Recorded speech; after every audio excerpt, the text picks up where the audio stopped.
presidente do STF, ministro Dias Toffoli, se reuniu hoje com a comitiva da Organização dos Estados Americanos, que vai acompanhar pela primeira vez as eleições do país.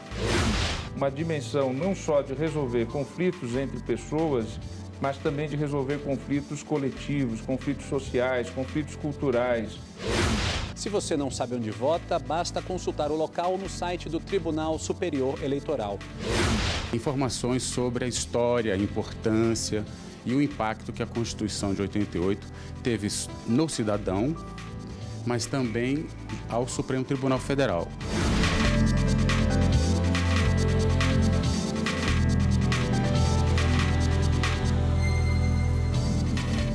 Olá, boa noite.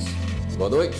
O presidente do Supremo, ministro Dias Toffoli, se reuniu hoje com a chefe da missão de observação eleitoral da Organização dos Estados Americanos. Pela primeira vez, especialistas da OEA vão monitorar uma eleição no Brasil. A repórter Carla Lucena acompanhou e ao vivo tem os detalhes. Boa noite, Carla.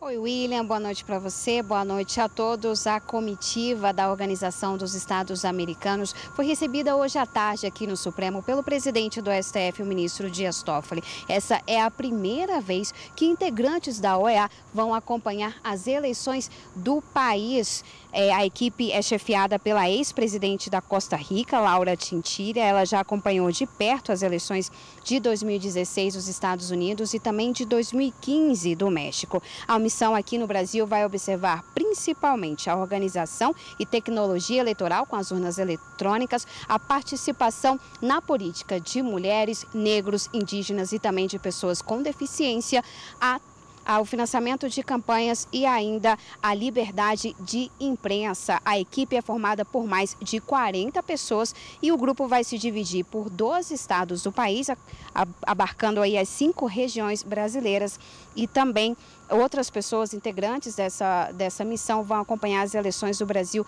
no exterior. Após a eleição, a missão vai publicar um relatório falando sobre as conclusões e também recomendações. Ao final de todo o processo eleitoral do país, esse relatório vai ser apresentado na Comissão Permanente da OEA em Washington, nos Estados Unidos. O presidente do STF, o ministro Dias Toffoli, disse que é muito importante a presença da OEA no Brasil. Vamos ver. É muito importante e relevante que a OEA venha observar as eleições brasileiras. Eles têm uma expertise nesta observação em vários países. Eu mesmo já fui observador em outros países e quando estive à frente do TSE tivemos um intercâmbio muito bom com a OEA. Isso é extremamente relevante porque acaba sendo um certificado de boas práticas eleitorais. Os eleitores devem ficar atentos ao horário de votação. Onde o fuso for diferente de Brasília, o horário local deve ser respeitado. Em todo o país, a votação vai das 8 da manhã às 5 da tarde, considerando o horário local. Uma proposta de mudança no horário da eleição chegou a ser analisada, mas foi descartada pelo plenário do Tribunal Superior Eleitoral. O objetivo era reduzir a diferença na apuração por conta do horário de verão e do fuso horário, em parte da região norte e nordeste. Mas esse ano o horário de verão vai começar no dia 18 de novembro, 3 domingos depois do segundo turno. E os motivos são a apuração dos votos e a aplicação do Enem, o Exame Nacional do Ensino Médio. Além disso, o TSE manteve o horário de divulgação do resultado das eleições.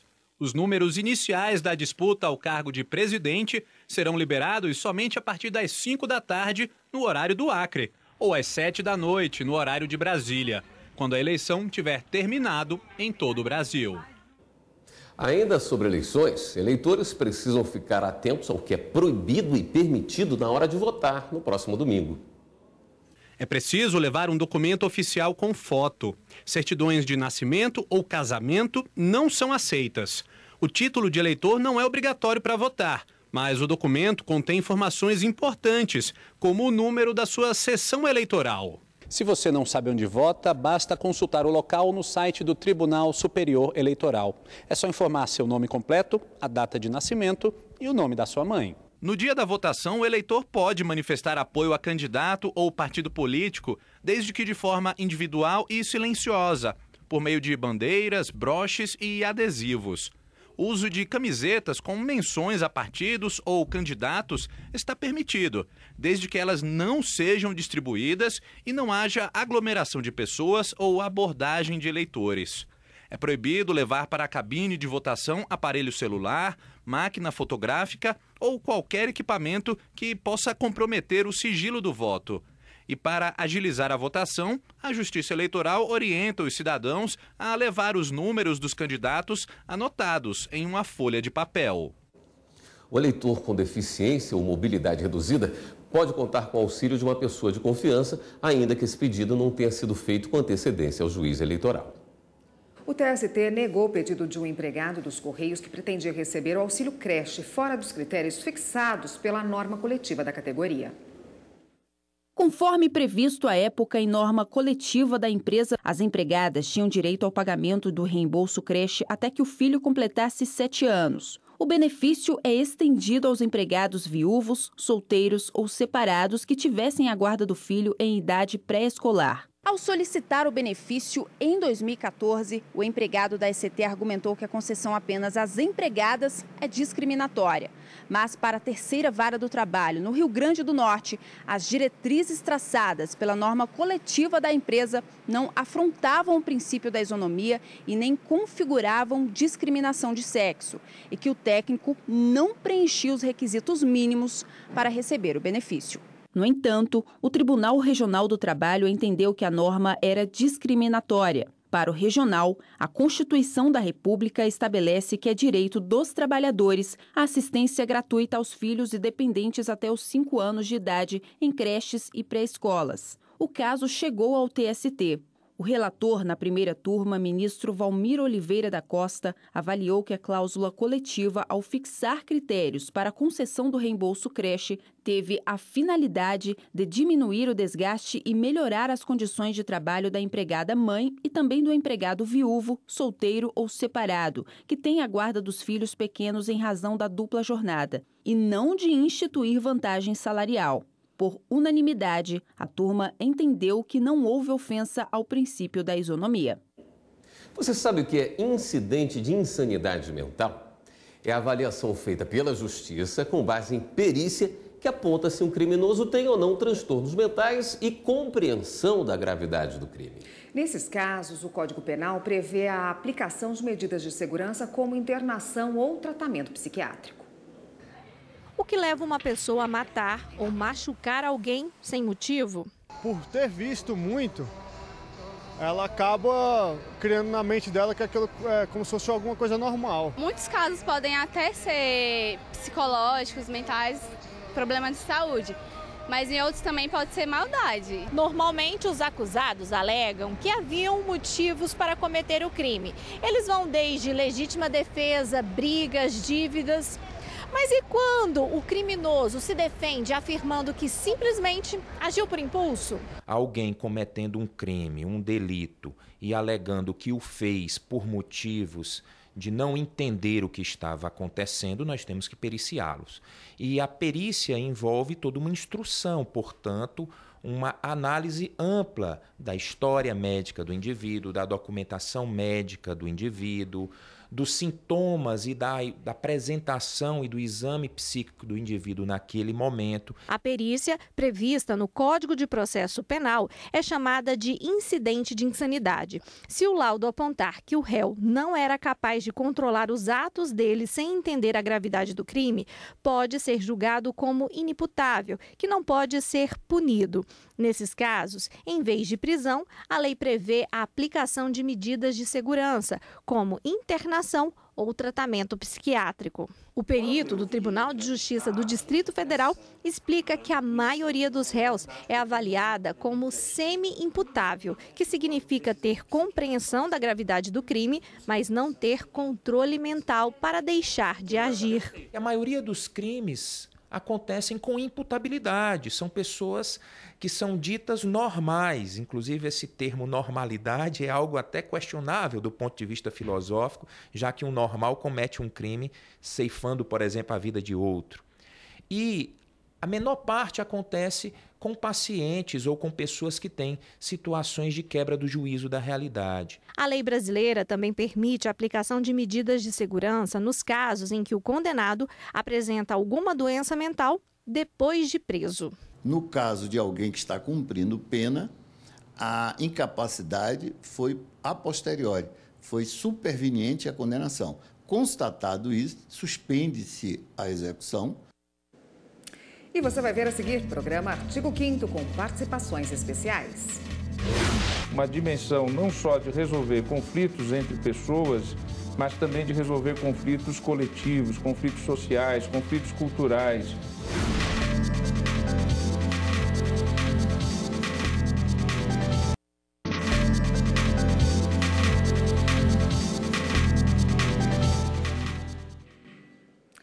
Voltamos a falar das eleições que acontecem no próximo domingo. Já está à disposição do eleitor um aplicativo de celular e redes sociais para acompanhar o processo de totalização dos votos no pleito deste ano. A apuração começa assim que a votação acaba, às 5 da tarde. O processo é rápido e em algumas horas o eleitor já sabe quem são os candidatos eleitos. Para o processo de totalização dos votos, a Justiça Eleitoral disponibiliza o aplicativo Resultados.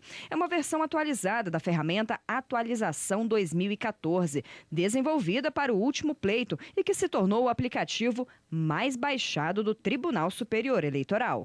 Com o novo aplicativo, o eleitor pode acompanhar a contagem de votos em todo o Brasil. Também é possível visualizar essa contagem a partir de uma consulta por nome, com a apresentação do quantitativo de votos de cada candidato e a indicação daqueles que foram eleitos ou daqueles que foram para o segundo turno.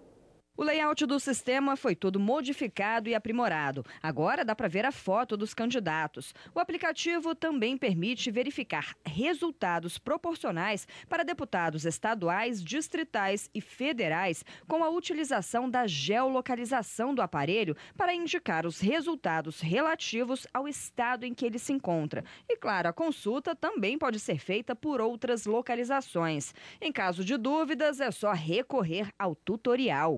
O internauta também vai poder acompanhar tudo pelo Twitter. Mais uma novidade do TSE para essas eleições. A gente está trazendo para o Brasil e para o Twitter do Tribunal Superior Eleitoral uma novidade que é que os usuários podem acompanhar o resultado da apuração para presidente também pelo Twitter. A partir de uma inscrição, um tweet simples, usando a hashtag resultado TSE, o usuário vai receber boletins de meia hora com o resultado da apuração para presidente. E a hashtag resultado TSE é válida para os 2 turnos. A gente tem uma expectativa de, durante todo o dia, por conta do interesse nas eleições, de receber cerca de 50 mil tweets. Estamos preparados para isso.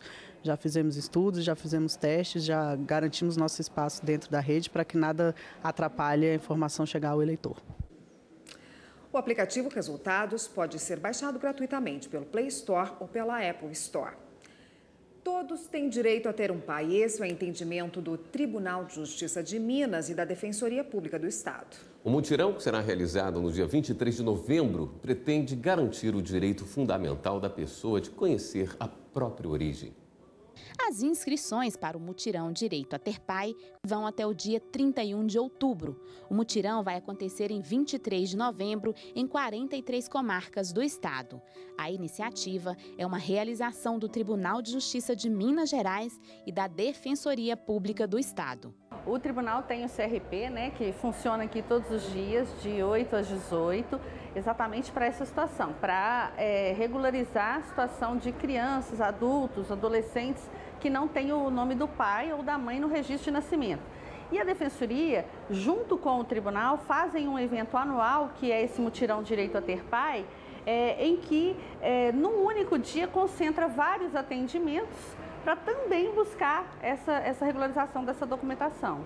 As inscrições para participar do mutirão Direito a Ter Pai podem ser feitas pessoalmente na sede da Defensoria Pública do Estado de Minas Gerais.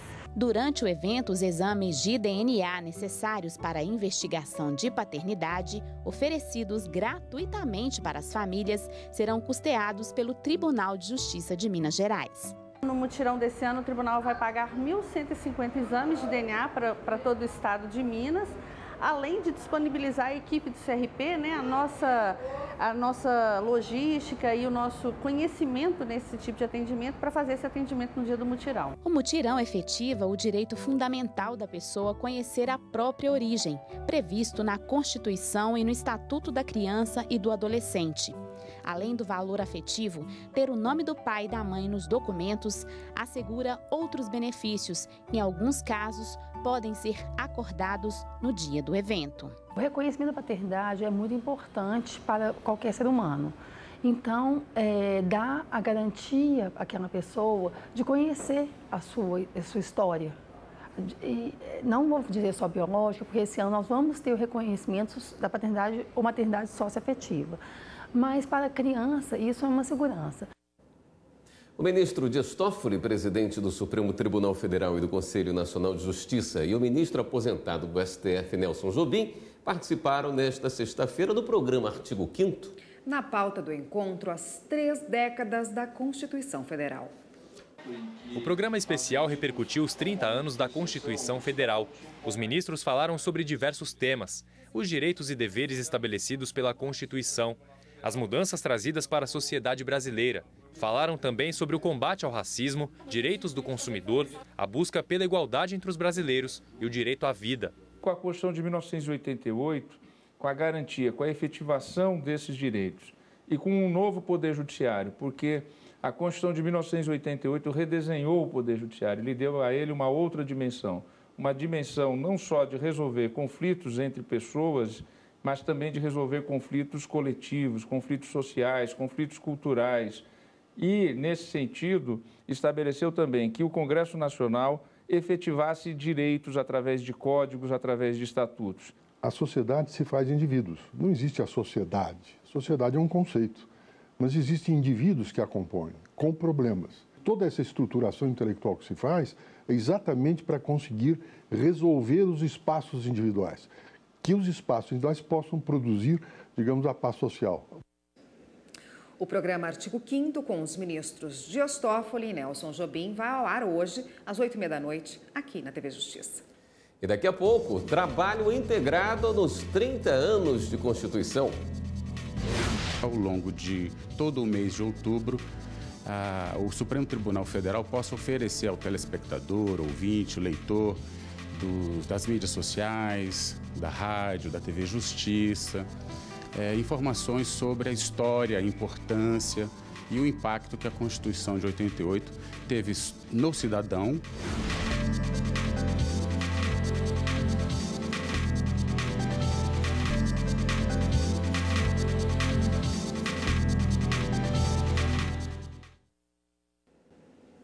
A paternidade socioafetiva supera a ausência de vínculo biológico e impede mudança de registro de nascimento caso o pai volte atrás na decisão. O entendimento é do Superior Tribunal de Justiça. Veja na reportagem. O sorriso largo e feliz é de agradecimento. A advogada Priscila Figueiredo ganhou o sobrenome e o amor do companheiro da mãe quando tinha apenas 2 anos. Na época, o pai biológico não quis assumir a paternidade. Quando eu avisei ao pai dela que eu estava grávida, ele também ficou muito assustado.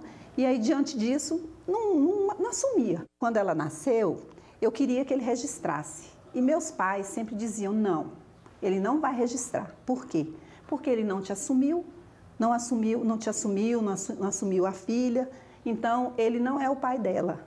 Mas tudo mudou quando Nívia conheceu o homem que transformaria a história da filha. Na verdade, tudo para mim aconteceu de uma maneira muito natural.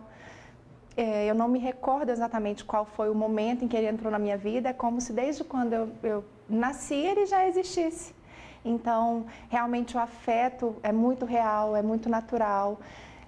Sempre foi muito carinho, muito amoroso. Meu pai é uma das pessoas, meu pai de coração é uma das pessoas mais generosas que eu conheço. A paternidade socioafetiva é quando existe um vínculo social e a relação é reconhecida por todos como de pai e filho ou filha. A filiação socioafetiva ela é uma construção de papéis. No exercício dos papéis parentais de pai e filho, o pai se reconhece naquela função, o filho se reconhece naquele lugar, e socialmente, seja na escola, seja no meio da família, no meio social, dos amigos, ali se estabelece diariamente essa responsabilização, esses cuidados, o afeto da construção diária, e quando você menos espera, a construção da filiação socioafetiva, ela se efetiva realmente. Em Goiás, um homem tentou na justiça retirar o registro e os alimentos pagos para 2 filhos que ele havia registrado. No caso do primeiro filho, o homem fez o registro espontaneamente depois que começou um relacionamento com a mãe da criança, mesmo sabendo que não era o pai biológico. Já a segunda criança, ele registrou acreditando ser filha biológica dele. Quando a menina tinha 13 anos de idade, o homem, suspeitando da infidelidade da mulher, entrou com a ação para alterar o registro civil. Só depois que ele morreu, com o exame de DNA, ficou comprovado que não era o pai biológico. Em primeira instância, o pedido para mudar os registros foi aceito, mas o Tribunal de Justiça de Goiás reformou a sentença e garantiu a paternidade. No STJ, a ministra relatora do caso, Nancy Andrighi, manteve inalterados os documentos de registro e ressaltou que a presença de vínculo afetivo supera a falta de vínculo biológico nas situações em que o autor da ação tenha interesse em retirar a certidão de nascimento puramente por não se verificar a relação genética que ele imaginava existir. Bom, ontem houve uma grande comemoração aqui no Supremo Tribunal Federal, mas é hoje que a Constituição Federal completa 30 anos. Em 5 de outubro de 1988, a nova Carta Magna, conhecida como Constituição Cidadã, foi promulgada. E para comemorar essa data, como você tem acompanhado, durante todo esse mês de outubro, a TV e a Rádio Justiça e mídias sociais exibem uma série de reportagens sobre esse importante momento para a democracia do país. O trabalho de projetos gráficos do STF é diário, mas nos últimos dias ganhou um ritmo especial. A gente reuniu toda a equipe, explicou a dimensão desse projeto e a partir daí a gente mobilizou todo mundo para começar a criação do conceito visual e posteriormente dos materiais gráficos que são utilizados na campanha. O desafio por aqui foi transformar 30 anos da história da Constituição Federal em um símbolo. Daí veio a ideia de usar um desenho feito à caneta. Jailson é o designer que fez o trabalho. Conta pra gente, como é que foi esse processo de criação? Bom, eu usei o desenho de uma estátua do STF com canetas. E a partir disso eu pensei num símbolo de 30 anos usando a marca da Constituição Federal. Então, juntando todos esses elementos, eu desenvolvi o selo 30 anos a partir do desenho. Depois, foi a vez da equipe do Núcleo de Design fazer as adaptações para a publicação da logomarca nos veículos de comunicação do Judiciário. A equipe de memória e gestão documental do STF também está integrada nas homenagens aos 30 anos da Constituição Federal. Uma exposição foi montada no corredor principal do Supremo. Aberta ao público, a mostra expõe a trajetória das constituições brasileiras ao longo de 7 textos desde a época do Império até o século XX. Nós lançamos ontem alguns produtos, a edição comemorativa dos 30 anos da Constituição, um catálogo que vem permeado de fotografias, imagens muito lindas de toda a Constituinte, e essa exposição, que é a nossa chave de ouro, que vem colocando aqui desde o Império, todas as nossas 7 constituições, algumas originais, outra em facsímile, mas um trabalho realmente muito bonito. A equipe de comunicação interna do STF e do Conselho Nacional de Justiça, além do Superior Tribunal de Justiça, Tribunal Superior do Trabalho, TV e Rádio Justiça e Novas Mídias também estão trabalhando de forma integrada para publicar durante todo este mês de outubro reportagens e programas especiais sobre os 30 anos da Constituição brasileira. A intenção foi juntar as várias áreas da comunicação para construir uma campanha que, ao longo de todo o mês de outubro, o Supremo Tribunal Federal possa oferecer ao telespectador, ouvinte, leitor, das mídias sociais, da rádio, da TV Justiça, informações sobre a história, a importância e o impacto que a Constituição de 88 teve no cidadão, mas também ao Supremo Tribunal Federal. Afinal de contas, o Supremo Tribunal Federal existe porque existe uma Constituição. A sessão solene realizada nesta quinta-feira e transmitida ao vivo pela TV, Rádio Justiça, canal do YouTube e no Twitter foi um dos assuntos mais comentados na internet. A hashtag Constituição 30 anos ficou no topo do Moments Brasil. Outra novidade é o Hot Site, que pode ser acessado pelo site do STF. A ideia é chegar a todos os públicos, desde os tradicionais, que preferem ler notícias no site, ver as notícias na TV Justiça, mas a gente não pode esquecer também do advento das mídias sociais, que movimentam milhões e milhões de pessoas, e por isso a importância de ter também uma plataforma que pudesse fazer essa interface. Vamos às últimas notícias. É hora do Giro na Rede.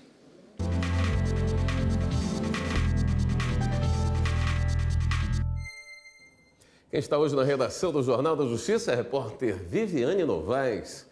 Viviane, boa noite. Traga as últimas notícias para a gente. Sim, William. Boa noite a todos. O ministro Gilmar Mendes, do STF, determinou a soltura de José Richa Filho, o Pepe Richa, irmão do ex-governador do Paraná, Beto Richa, e de outras 7 pessoas investigadas na Operação Integração 2, que é um desdobramento da Lava Jato. Pepe Richa foi secretário de Infraestrutura e Logística do Estado na gestão do irmão. Ele é suspeito de receber propina de concessionárias de rodovias que atuam no Anel de Integração do Paraná. E vamos voltar, nesta edição do jornal, a falar de eleições. Os magistrados brasileiros devem se abster de manifestações públicas e emitir posição político-partidária em qualquer meio de comunicação durante as eleições. Esta é a recomendação do Corregedor Nacional de Justiça, ministro Humberto Martins. Segundo o corregedor, a medida é para prevenir que os magistrados pratiquem uma infração disciplinar que pode ser punida. E uma parceria do TSE com o buscador do Google permite que o eleitor tenha acesso a várias informações sobre as eleições. Você pode digitar, por exemplo, como votar ou onde votar. E logo depois da votação, que ela terminar, é possível obter informações digitando simplesmente resultado eleições 2018 ou apuração eleições 2018 em tempo real. E o giro fica por aqui. Todas as notícias do Jornal da Justiça estão lá no YouTube. É só você digitar TV Justiça Oficial. Bom voto no domingo. Voltamos agora ao estúdio. Obrigada, Viviane. O Jornal da Justiça, segunda edição de hoje, fica por aqui. Uma boa noite, um ótimo fim de semana. Boa noite para você. Não deixe de votar no domingo e a gente se encontra na segunda-feira. Até lá.